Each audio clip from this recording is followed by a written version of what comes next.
میں نے سوچا تو مگر سمجھا نہ کچھ، میں نے سوچا تو مگر سمجھا نہ کچھ، غم میری تقدیر کیوں کر ہو گئے۔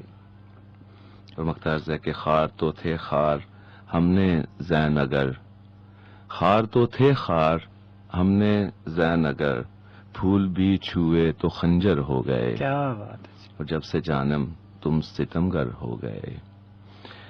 یہ سر پہلی غزل تھی میری باقاعدہ غزلوں میں سے، باقاعدہ غزلوں میں سے۔ کی محبت تو ملا ہم کو صلا، خواب جو بھی تھے وہ پتھر ہو گئے۔ جناب بہت ہی خوبصورت کلام ہم ضرور سنتے رہیں گے۔ اس وقت بڑھتے ہیں خوبصورت سے ٹریک کی طرف اور پھر لوٹ کر آتے ہیں، مزید شاعری سنیں گے، مزید باتیں کریں گے۔ ڈاکٹر ظفر شاد صاحب سے بھی ہم سننا چاہیں گے، جناب اشتیاق زین صاحب کا کلام، اور ان کی اپنی کوئی غزل بھی ہم ضرور سنیں گے کیونکہ یہ بھی شاعری کرتے ہیں۔ جناب بڑھتے ہیں خوبصورت سے ٹریک کی طرف اور پھر لوٹ کر آتے ہیں۔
Sunrise Pakistan, FM 95, Jhelum.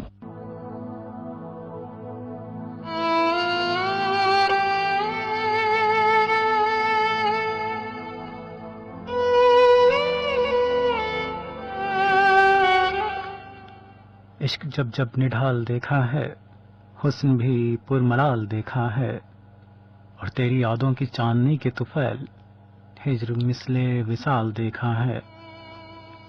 کچھ بھی جچتا نہیں نگاہوں میں جب سے تیرا جمال دیکھا ہے، اور عاشقی بندگی سے بڑھ جائے ہم نے یہ بھی کمال دیکھا ہے۔ عشق جب جب نڈھال دیکھا ہے، حسن بھی پرملال دیکھا ہے۔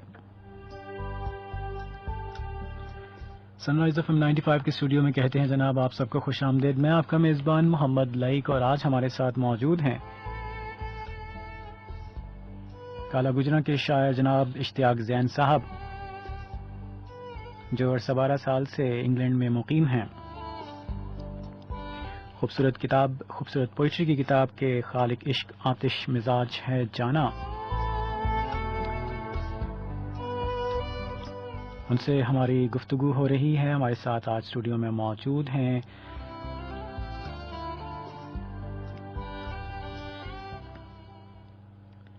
سر، کیا سمجھتے ہیں آپ کہ شاعری میں کوئی استاد ہونا چاہیے یا ایسے ہی کام چل جاتا ہے؟ شاعری کے لیے استاد کی ضرورت نہیں ہے میرے خیال میں، اچھا، لیکن جو شاعری کے لوازمات ہیں ان کے لیے استاد کا ہونا ضروری ہے۔ واہ، شاعری بیسکلی میری نظر میں شاعری ایک خدا داد صلاحیت ہے۔ شاعر یا تو ہوتا ہے یا نہیں ہوتا۔ اگر ایک شاعر ہے تو اسے پالش کیا جا سکتا ہے، جیسے رموز وغیرہ وہ سیکھے جا سکتے ہیں، کیونکہ ایک باقاعدہ علم ہے تو اس کو سیکھنا ضروری ہے، صحیح، ورنہ بات نہیں بنے گی۔ ٹھیک ہے، بہت شکریہ سر۔ اور نیکسٹ اب آپ ہمیں کیا عنایت کرنے والے ہیں ارشاد؟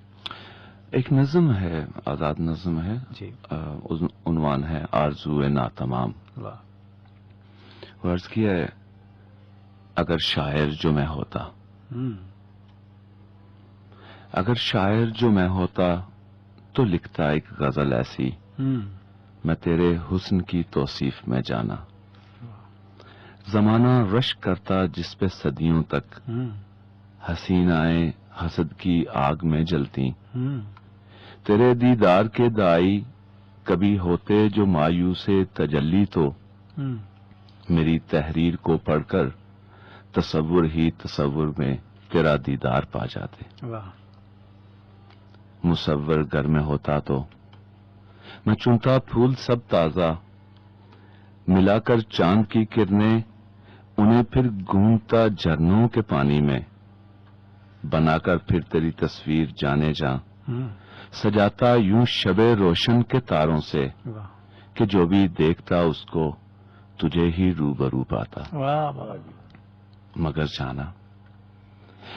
جانا میں شاعر ہوں نہ ہوں کوئی مصور ہی، میرے کاندھوں پہ ہے مجبوریاں میری جنہیں دن رات ڈھوتا ہوں، میرے دستے ہنر پر ہے میری تقدیر کا قبضہ، مجھے تصویر جو تیری بنانے ہی نہیں دیتی، میری تاریک راتوں میں کبھی تنویر آنے ہی نہیں دیتی، میری سوچوں پہ رہتے ہیں میرے حالات کے پہرے جو کوئی لفظ بننے ہی نہیں دیتے، مجھے کچھ بھی وہ لکھنے ہی نہیں دیتے۔ کیا بات ہے جناب! اگر شاعر جو میں ہوتا تو لکھتا ایک غزل ایسی، میں تیرے حسن کی توصیف میں جانا، اگر شاعر جو میں ہوتا۔ واہ، کیا بات ہے! بہت خوب جناب، بہت خوب۔ بہت شکریہ۔